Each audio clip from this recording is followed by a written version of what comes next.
how do you explain when things don't go as we assume? Or better, how do you explain when others are able to achieve things that seem to defy all of the assumptions? For example, why is Apple so innovative? Year after year after year after year, they're more innovative than all their competition. And yet, they're just a computer company. They're just like everyone else. They have the same access to the same talent, the same agencies, the same consultants, the same media. Then why is it that they seem to have something different? Why is it that Martin Luther King led the civil rights movement? He wasn't the only man who suffered in a pre-civil rights America, and he certainly wasn't the only great orator of the day. Why him?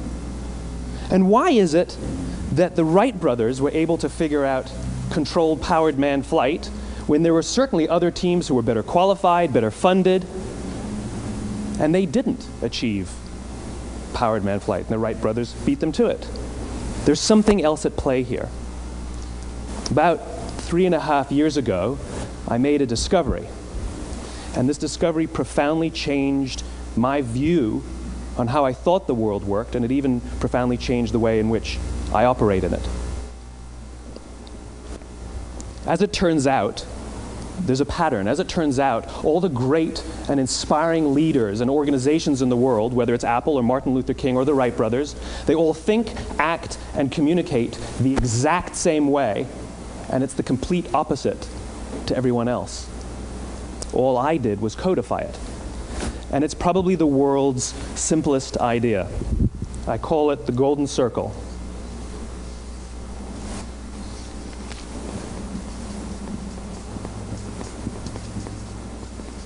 Why, how, what? This little idea explains why some organizations and some leaders are able to inspire where others aren't. Let me define the terms really quickly.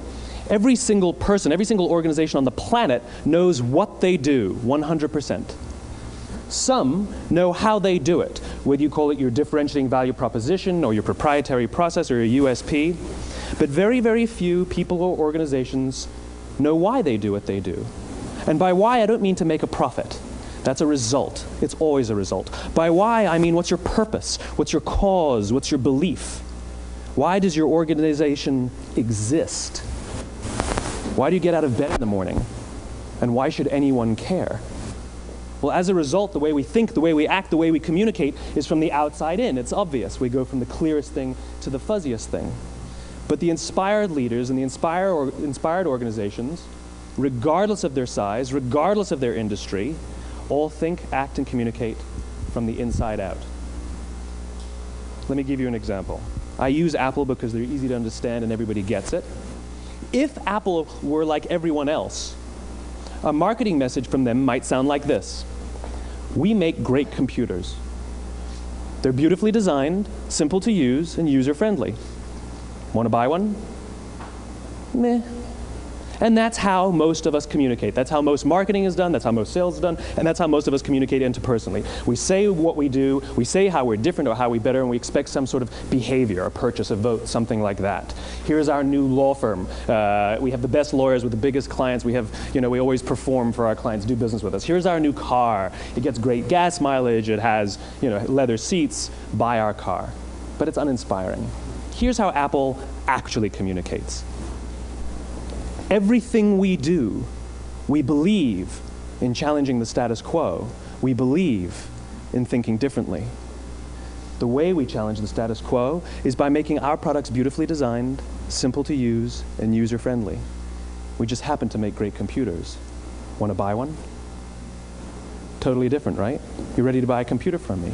All I did was reverse the order of the information. What it proves to us is that people don't buy what you do, people buy why you do it. People don't buy what you do, they buy why you do it. This explains why every single person in this room is perfectly comfortable buying a computer from Apple. But we're also perfectly comfortable buying an MP3 player from Apple, or a phone from Apple, or a DVR from Apple. But as I said before, Apple's just a computer company. There's nothing that distinguishes them structurally from any of their competitors. Their competitors are all equally qualified to make all of these products. In fact, they tried. A few years ago, Gateway came out with flat-screen TVs. They're eminently qualified to make flat-screen TVs. They've been making flat-screen monitors for years. Nobody bought one.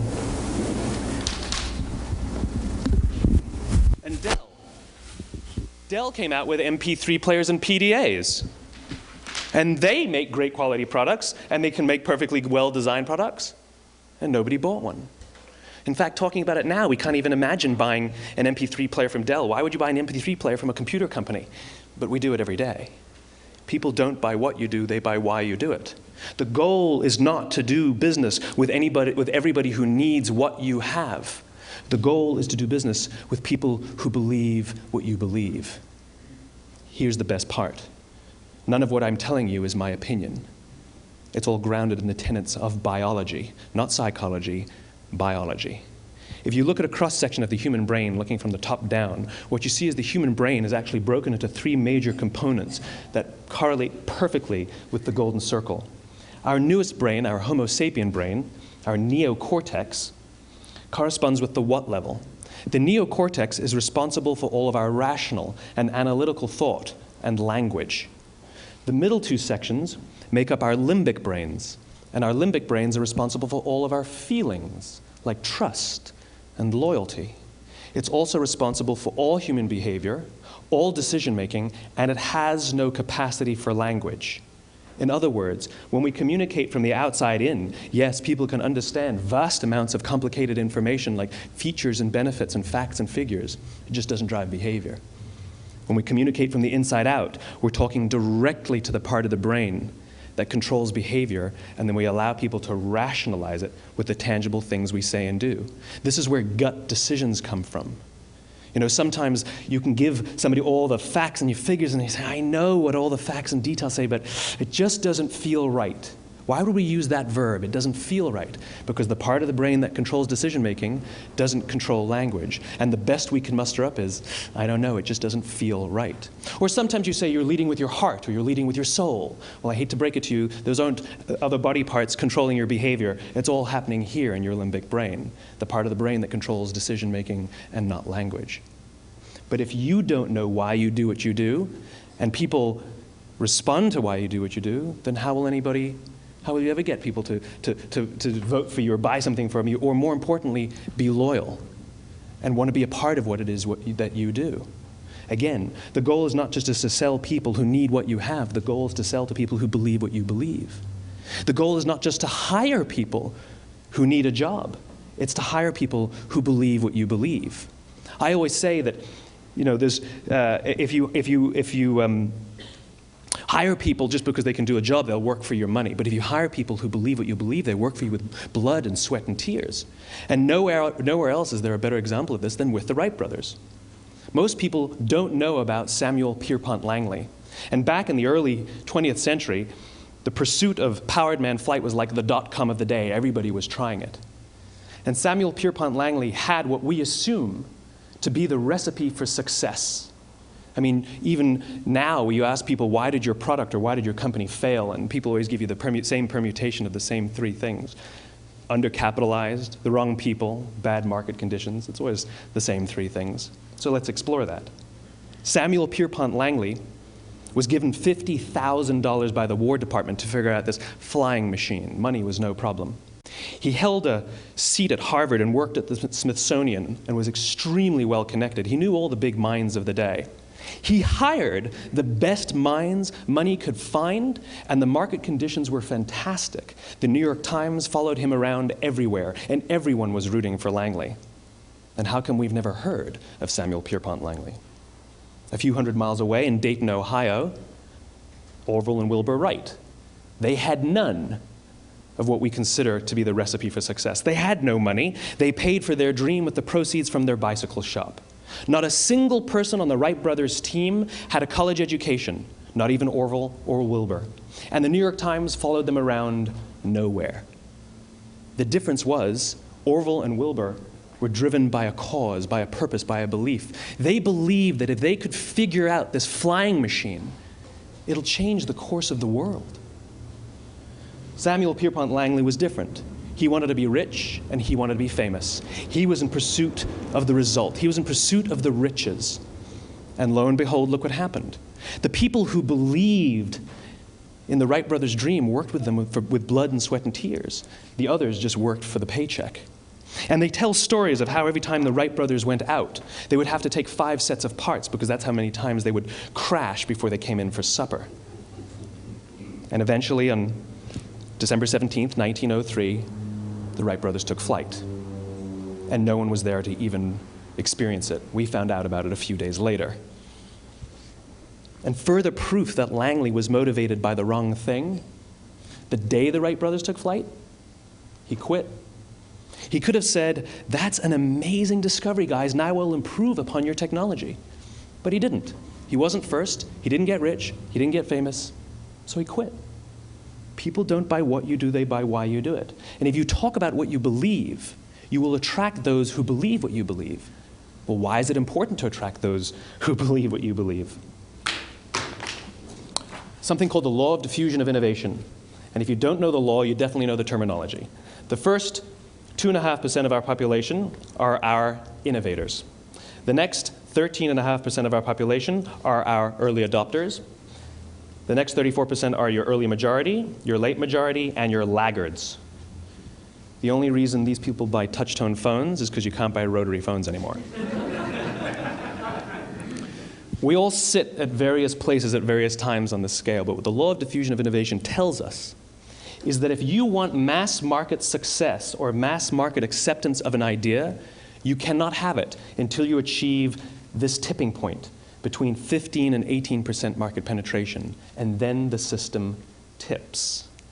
And I love asking businesses, what's your conversion on new business? And they love to tell you, oh, it's about 10%, proudly. Well, you can trip over 10% of the customers. We all have about 10% who just get it. That's how we describe them, right? That's like that gut feeling, oh, they just get it. The problem is, how do you find the ones that just get it before you're doing business with them versus the ones who don't get it? So it's this here, this little gap, that you have to close, as Geoffrey Moore calls it, crossing the chasm.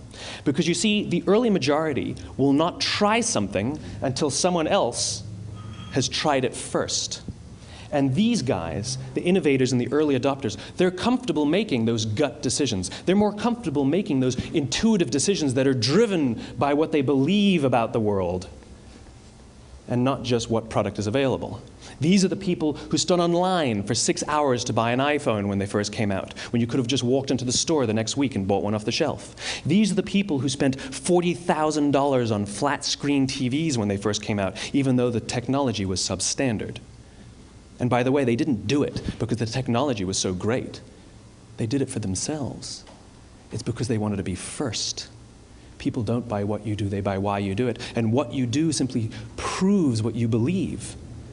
In fact, people will do the things that prove what they believe. The reason that person bought the iPhone in the first 6 hours, or stood in line for 6 hours, was because of what they believed about the world and how they wanted everybody to see them. They were first. People don't buy what you do, they buy why you do it. So let me give you a famous example, a famous failure and a famous success of the law of diffusion of innovation. First, the famous failure. It's a commercial example. As we said before a second ago, the recipe for success is money and the right people and the right marketing conditions, right? You should have success then. Look at TiVo. From the time TiVo came out about 8 or 9 years ago to this current day, they are the single highest quality product on the market. Hands down, there is no dispute. They were extremely well funded. Market conditions were fantastic. I mean, we use TiVo as a verb. I like TiVo stuff on my piece of junk Time Warner DVR all the time. But TiVo is a commercial failure. They've never made money. And when they went IPO, their stock was at about $30 or $40 and then plummeted, and it's never traded above 10. In fact, I don't think it's even traded above 6, except for a couple of little spikes. Because you see, when TiVo launched their product, they told us all what they had. They said, we have a product that pauses live TV, skips commercials, rewinds live TV, and memorizes your viewing habits without you even asking. And the cynical majority said, we don't believe you, we don't need it, we don't like it, you're scaring us. What if they had said, if you're the kind of person who likes to have total control over every aspect of your life, boy, do we have a product for you. It pauses live TV, skips commercials, memorizes your viewing habits, etc., etc.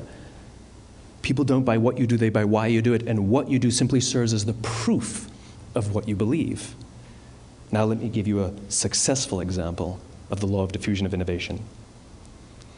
In the summer of 1963, 250,000 people showed up on the Mall in Washington to hear Dr. King speak. They sent out no invitations, and there was no website to check the date. How do you do that? Well, Dr. King wasn't the only man in America who was a great orator. He wasn't the only man in America who suffered in a pre-civil rights America. In fact, some of his ideas were bad. But he had a gift. He didn't go around telling people what needed to change in America. He went around and told people what he believed. I believe, I believe, I believe, he told people. And people who believed what he believed took his cause and they made it their own, and they told people. And some of those people created structures to get the word out to even more people. And lo and behold, 250,000 people showed up on the right day, on the right time to hear him speak. How many of them showed up for him? 0. They showed up for themselves. It's what they believed about America that got them to travel on a bus for 8 hours to stand in the sun in Washington in the middle of August. It's what they believed, and it wasn't about black versus white. 25% of the audience was white. Dr. King believed that there are 2 types of laws in this world, those that are made by a higher authority and those that are made by man. And not until all the laws that are made by man are consistent with the laws that are made by the higher authority will we live in a just world. It just so happens that the civil rights movement was the perfect thing to help him bring his cause to life. We followed him not for him, but for ourselves. And by the way, he gave the I have a dream speech, not the I have a plan speech. Listen to politicians now with their comprehensive 12-point plans. They're not inspiring anybody. Because there are leaders and there are those who lead. Leaders hold a position of power or authority, but those who lead inspire us. Whether they're individuals or organizations, we follow those who lead, not because we have to, but because we want to. We follow those who lead, not for them, but for ourselves. And it's those who start with why that have the ability to inspire those around them or find others who inspire them. Thank you very much.